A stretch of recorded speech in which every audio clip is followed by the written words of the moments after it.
Alors aujourd'hui, on va parler des toutes nouvelles liseuses Kindle qui ont été annoncées aujourd'hui, puisque j'enregistre un peu le soir pour vous faire une vidéo rapidement sur le sujet. Et vous allez voir, il y a du bon, il y a du moins bon, et il y a peut-être du pas bon du tout. On va regarder ça ensemble. On va aller du meilleur vers le pire, je pense, enfin, à mon avis. Donc restez bien jusqu'à la fin de la vidéo. En attendant, vous avez des liens dans la description pour profiter de réductions sur les liseuses, en particulier sur les liseuses Vivlio. Vous allez voir, ça va avoir son importance très rapidement pour vous si vous cherchez une liseuse couleur. Et puis n'hésitez pas à vous abonner à la chaîne si vous aimez ces contenus. Alors on commence, je vous l'avais dit, par le meilleur. Et pour moi, le meilleur, c'est la nouvelle liseuse Kindle Paperwhite qui propose donc un écran 7 pouces, puisque vous le savez, la Kindle Paperwhite a évolué d'un écran 6 pouces, ensuite un écran de 6,8 pouces pour la précédente génération, et cette fois on passe à 7 pouces. Pourquoi je considère que c'est plutôt une bonne nouvelle et c'est une bonne liseuse? Tout simplement parce qu'il n'y a plus de liseuse 7 pouces noir et blanc sur le marché aujourd'hui en France. Ça veut dire qu'avant on avait la Kobo Libra 2, elle n'existe plus puisqu'elle a été remplacée par la Kobo Libra couleur, ici vous la voyez, et donc maintenant il n'y a plus de liseuse 7 pouces sur le marché en noir et blanc pour les gens qui veulent lire des e-books avec beaucoup de confort. Donc là on retrouve un écran noir et blanc à encre électronique, haute définition, 16 Go de stockage, la liseuse est également étanche, et surtout elle est disponible à partir de 169 €, ce qui est plutôt un bon prix pour une liseuse moyen de gamme, mais avec un écran plus grand de 7 pouces. Voilà, je trouve que c'est encore une bonne liseuse, et c'est sans doute l'une de celles que je vais m'offrir pour faire un test. Donc n'hésitez pas à vous abonner. Alors comme d'habitude, vous savez, vous avez tous les liens vers ces liseuses dans la description. Si ça vous intéresse d'aller voir les caractéristiques, il y a des liens vers Amazon. On passe ensuite à la deuxième bonne nouvelle. Alors, est-ce que c'est une bonne nouvelle ou pas?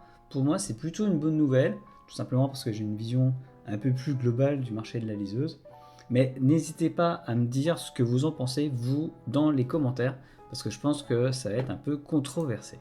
Alors, cette bonne nouvelle, c'est quoi? C'est tout simplement la nouvelle Kindle de base, la liseuse 6 pouces. Alors, c'est pas celle-là, parce que là, j'ai les deux générations précédentes. Ça, c'était la plus récente. Ça, c'était encore celle d'avant. Aujourd'hui, eh bien, qu'est-ce qui a changé? Pas grand-chose. On a une nouvelle couleur. On a 16 Go de stockage, un écran à encre électronique noir et blanc haute définition, mais on annonce la liseuse comme étant plus rapide. Il y a toujours un éclairage. A priori, il n'y a pas de filtre de la lumière bleue. Bref, c'est une liseuse simple, de bonne qualité et surtout disponible à partir de 109 €. Et ici, en France, on a donc la liseuse la moins chère du marché.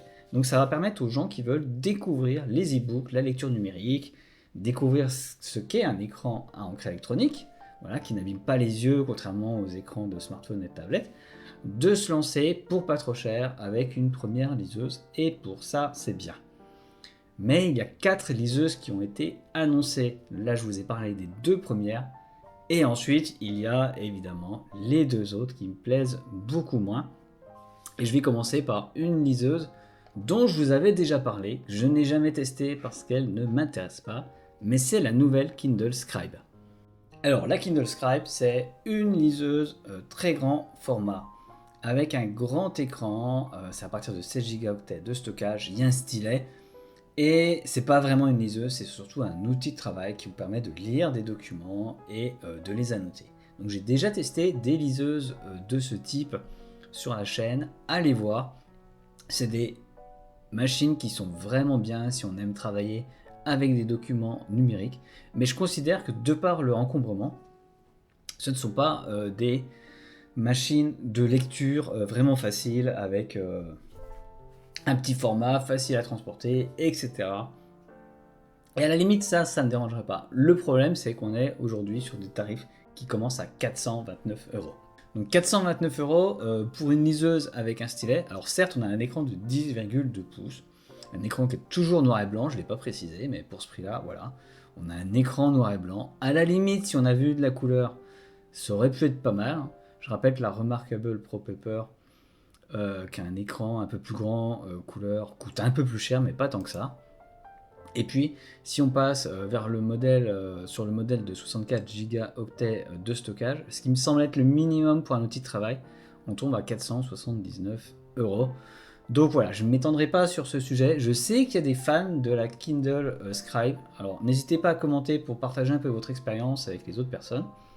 Bah, ça peut être intéressant quand même d'avoir votre avis sur cet outil. Alors ça, c'est une liseuse qui paraîtra, qui ne sortira qu'en décembre. Mais vous avez quand même les liens dans la description pour aller voir tout ça si elle vous intéresse.